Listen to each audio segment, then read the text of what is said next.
you want me to? Instruction guys. It feels different. Go on. So I just come on doing my Z's pose, like Do it. I need some hard style music. The new Low. He's found a new low. found your new gaze. Well, I did ask Mark for some strobe. Right. Go along with it. Andrew, we're on. Right. Woo! Good morning, everyone. Morning. Love it. So today we're going to be talking about creating competition in the classroom. And just for the purposes of my amazing PGC teacher that sat there, I've even done a bit of critical analysis thrown in there as well. So, from your favourite competitor, that's me. If you didn't already know, now you do. So, we're going to have a quick look at how does competition help and how do we introduce it, what is healthy and what is unhealthy competition, and how to stop it before it gets a bit too far. Learning aid-based competition, so making them push each other whilst ticking objectives, and then we're going to look at Block It. I know Mr. Ed Falls has already done Block It, he didn't do Battle Royale, and that's what we did. So, how does competition help? When we introduce the competitive element into a situation, it creates a sense of external urgency and drama. That's a quote. I don't really know who they are, but I really like the quote, so we stuck with it. But it's true. Whenever we introduce competition into any situation, whether that be in the classroom, whether it be outside, it always kind of creates an element of drama and urgency. And that is generally a positive thing. When you're looking at stuff like deadlines, when you're looking at stuff inside of the classroom, when we're trying to move from learning aims to learning aims, it's always good to have urgency and drama because it keeps people on their toes. How does competition help? Healthy competition inspires them to do their best and not just good enough. Complacency is one of the biggest, I'm not going to say killers, but it's one of the biggest killers in the classroom. In my limited experience of teaching, I've seen quite a lot of complacency, and one of the reasons why I'm talking about this is because I'm actively trying to combat it every day. Especially in some subjects where students have come from GCSE, they've done really well at GCSE, and they just want to kind of cruise through college, get to where they want to be at the end. It's all about beating that complacency. When students compete, they'll become more inquisitive, they'll research independently, and learn to work with others. Competition can exist independently and it can exist within groups. And that's one of the biggest things that we use in esports. Esports naturally lends itself to being in teams. So all of the competition that I introduce, for the most part, is in teams. Competition is good in the sense that it does discourage complacency and it raises students' consciousness of the value of active listening. There's nothing worse when we go to one of our Battle Royale Block-Its and a student's looking at the question and they have no idea where that question's come from. It'll have always been spawned through active listening, and that's one of the reasons why competition is healthy. We never present a question within the competition that we set that cannot be answered by something that we have discussed in class. Competition is healthy when it provides feedback to the students about their performance and improvement. As an educational institution, we use leaderboards a lot, whether it's through Power BI, whether it's through grading. Leaderboards in class provide a constant value towards what they're working towards, and it always provides the opportunity to be, I want to be on ahead of that next person. They don't have to be number one, they just have to be better than the person that they're one step behind. They evaluate their own competencies and they recognise who their competitors are. Not everyone's working at the same level, and after a while students understand and come to understand where they fit in amongst that level and how they want to beat that and how they want to get on top of that. And as teachers, using competition is a great way to do that. How do we introduce competition? Encourage your learners to compete against themselves. Competition doesn't always have to be against peers. Let them beat their own personal bests. Set things that you can provide scoring on, that you can provide timings on. Let them beat themselves. It's a little bit easier for us over in esports because they're all used to the concept of high scores, they're all used to the concepts of putting 3 initials on a leaderboard in games. Extend a streak, beat a score, or earn a badge. One thing I heard from Renzo yesterday was that he actually provides stickers. And you look at it and go, stickers in FE, but it works. Them earning that, whether it's funny to them or not, they're still earning it, and it allows them to beat against themselves. Remain transparent. Never just show who's won. Show by how much. Learners want to see how close or far they are from achieving that goal. So whether they're 1 question behind or 10 questions behind, that gives them that next step on how they get there. This is my favourite one, create a culture of cheerleading. I am the #1 cheerleader in that class at any one time. One thing that I do at the start of the year is, when we do our buckets and our Kahoots, I am hyping up every single person in that room. When someone doesn't expect to get the quickest answer, I'm on them. I'm hyping them up. I'm their cheerleader. Allow and foster learners encouraging each other. That behaviour will naturally reflect in your students. Claire, about building the tribal classroom. If they're all supporting each other, that's part of that tribal classroom. Be upfront about the environment that you want when you start it. Start from the beginning saying that you want to build this environment, and if you're modelling that, they'll follow you. It's more than just trophies. There's a reason that Oscars aren't just one award. Provide different categories of achievement over different genres or technical achievement. This is something that media does amazing in their Oscars. And if you've never been to an Oscar, I totally recommend going, pitching in, helping out. There you go, Jason. Thank you. Healthy versus unhealthy. In healthy competition, the primary goal is fun. That is the reason why we do competition. All individuals or groups see a reasonable chance of winning. This goes back to what I was saying about making sure that everything that you put within your competitions is something that has been discussed in class. Don't have something that is kind of external variables. The competition has a short duration and high energy. My buckets, my Kahoots, my challenges, my team building exercises last for no more than 5 minutes. I've reduced the duration on any activity to make sure that it's short and that it's high energy. The learning is characterised as valuable.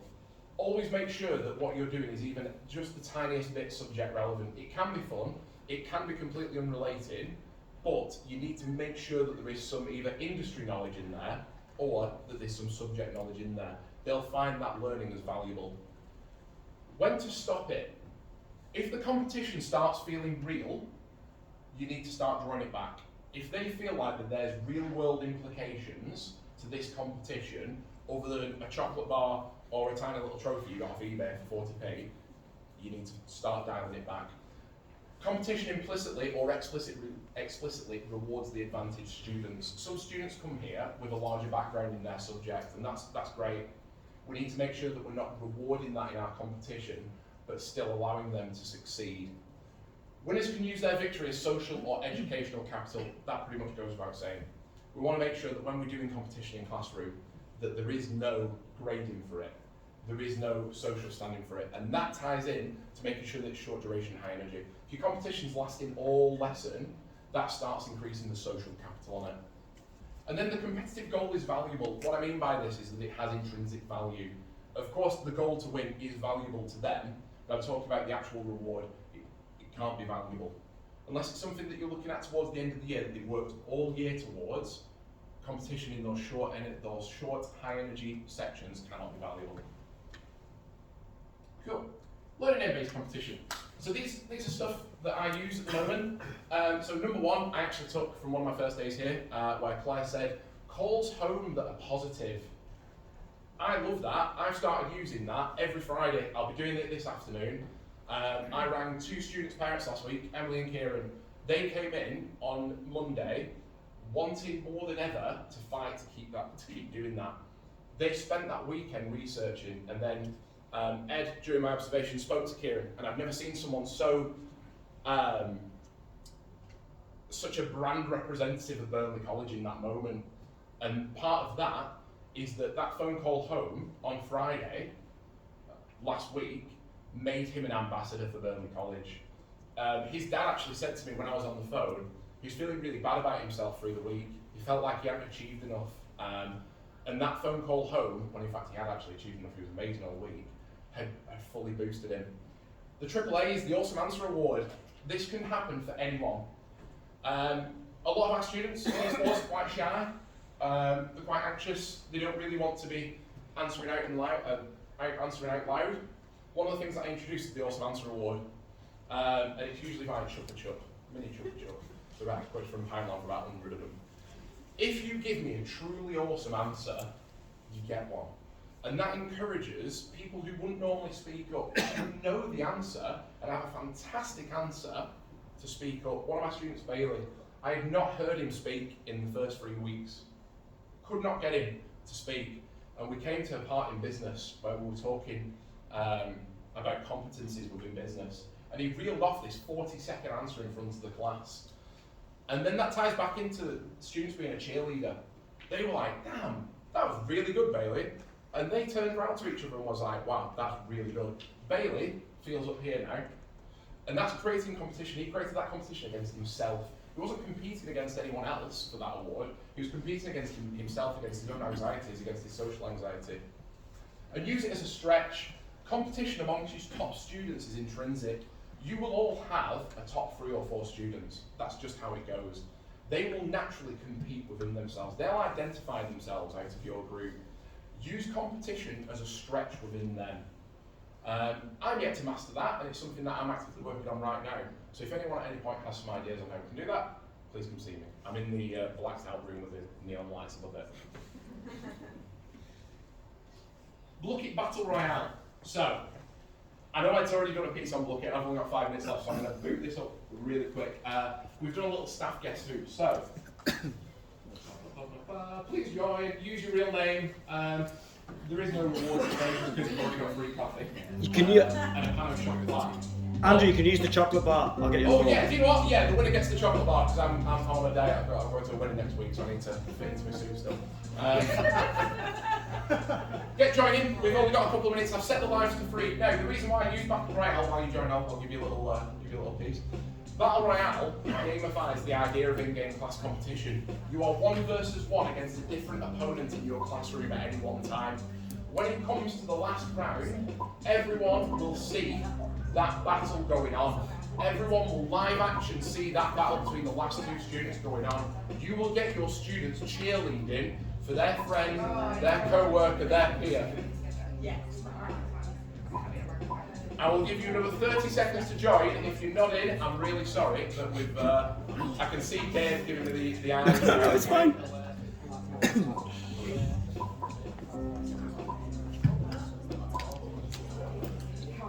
15 seconds remaining. That's the most I've ever got. Look at this. I love it. 10 seconds. Another quick one as well. Your students can make accounts on Blucket, and this ties back to beating themselves and beating their personal best. They can unlock different characters, different avatars, different icons for themselves. Right, we're going. Right, I will show you the instructions. So, each round you're going to be randomly matched up against someone in this room. You need to answer the questions correctly, and if you both answer correctly, it's about who answered faster. Step 3, it's a showdown. Answer correctly and more quickly to keep your energy. I've set the lives to 3, so you've got 3 lives. Normally I give 5 at time. The last player with energy remaining wins, and we will see that battle live on screen. If you die, please make sure you keep going because the leaderboard still counts. So, who we got? We got Sophie versus Renzo, Ed versus Eva, Ali versus JB, Sarah and Stevie. What member of staff worked in Lapland for 6 weeks as a coach guide? 4 seconds left.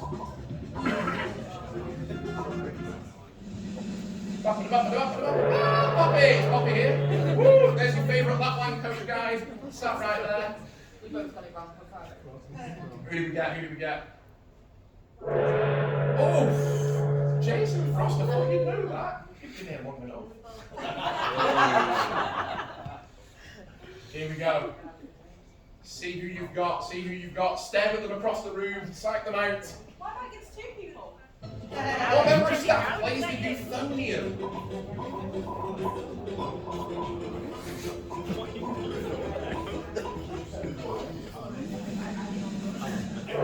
It's Violet. Violet is not here today, but Violet plays the euphonium. She's one of the new members of staff in textiles. Stop then. Ooh, Sophie has not even been beaten once yet. Sophie won. That's why you're Sophie won. Best Sophie. Who else have we got? Right, so your last life for some of you. Here we go. What member of staff was voted officially the best media teacher in the world galaxy, knowing the universe had existed? They really were. This is true. Oh, the old Steve Dave Easton. I voted for myself.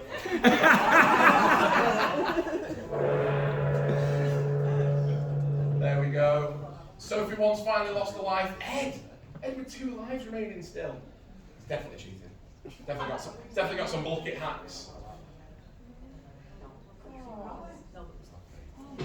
One member of staff has had pictures with Alan Shearer and Colin Hendry in Flanders. I'll be honest, I don't know who the last 2 people are, but I've told them famous. It's Sammy! Is Sammy here? Oh, Sammy's not here. Yes, Sammy has had pictures of all those players. I'm assuming she worked in Newcastle. I'm assuming so. I'm assuming so. Right, here we go. Oh, we're down. So if you're dead, make sure you still keep playing the league. Just like Iris. What member of staff injured themselves in the staff development day at Salt Collins? I just read that. My head. Yes, it's been here again. I'm very early at Harris. Yeah, she assaulted the assault course too hard. Leah was in that. I don't think You're welcome. Right, Leah, Ed and Craig, one of you will be up against a revived person.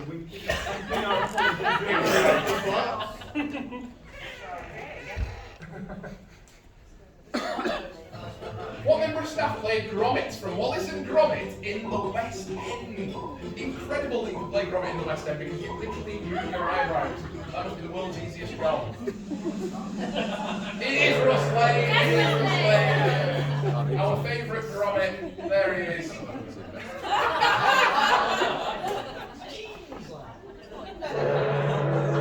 Does that mean Leah's automatically won? Yeah, I think so.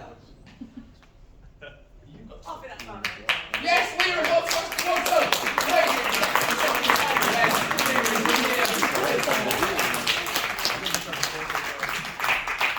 Right, thank you very much, folks. That is my time. Hopefully you learned something valuable. If not, There's 4 croissants left.